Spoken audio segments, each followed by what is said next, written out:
శని ఆదివారాలు వరుస సెలవులు రావడంతో వృద్ధులు వితంతువులు వికలాంగులకు ఎలాంటి ఇబ్బందులు కలగకుండా రాష్ట్ర ప్రభుత్వం 2 రోజుల ముందుగానే సామాజిక భద్రతా పెన్షన్ల పంపిణీ చేస్తున్నట్లు ఎమ్మెల్యే బోన్ల విజయచంద్ర తెలియజేశారు.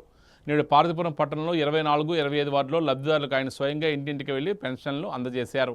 ఈ సందర్భంగా లబ్ధిదారులతో ఆప్యాయంగా మాట్లాడి వారి యోగక్షేమాలు అడిగి తెలుసుకున్న ఎమ్మెల్యే ప్రభుత్వం అమలు చేస్తున్న సంక్షేమ పథకాలు, చేపడుతున్న అభివృద్ధి కార్యక్రమాలపై ప్రజల అభిప్రాయాలను అడిగి తెలుసుకున్నారు. అనంతరం విజయచంద్ర మాట్లాడుతూ వృద్ధులు వికలాంగుల సంక్షేమమే ప్రభుత్వ లక్ష్యమని, ముఖ్యమంత్రి చంద్రబాబు నాయుడు ఆదేశాల మేరకు సెలవులను దృష్టిలో ఉంచుకొని ముందుగానే పెన్షన్లు పంపిణీ చేస్తున్నట్లు తెలియజేశారు. పార్వతీపురం మున్సిపాలిటీని అన్ని రంగాల్లో అభివృద్ధి చేసి వచ్చే 2 సంవత్సరాల్లో సుందర పట్టణంగా తీర్చిదిద్దుతామని హామీ ఇచ్చారు. ఈ కార్యక్రమంలో కూటమి నాయకులు, కార్యకర్తలు పాల్గొన్నారు. కూటమి ప్రభుత్వం వచ్చిన తర్వాత పేదలకి సేవలో ఎన్టీఆర్ భరోసా పథకం పెన్షన్ కింద ఈరోజు 24, 25 వార్డు ప్రజలతో, పేదలతో, అవ్వతాతలతో, ఎవరైతే వితంతులు ఉన్నారో వాళ్ళందరితో కూడా ఇంటరాక్ట్ అవ్వడం జరిగింది. వాళ్ళందరూ ఆనందపడుతున్నారు. ఇంకా 1వ తారీఖే రాలేదు కదా సార్, డబ్బులు ఎందుకు ఇచ్చేస్తున్నారు తొందరగానని.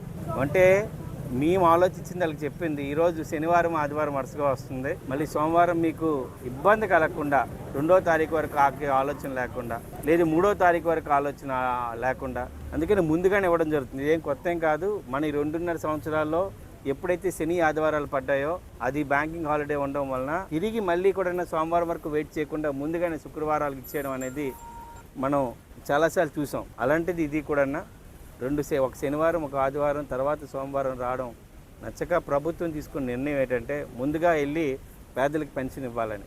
ప్రతి ఒక్కరికి వారు విభాగాల ప్రకారంగా మనం ఈరోజు పెన్షన్ ఇవ్వడం జరిగింది. ఎన్టీఆర్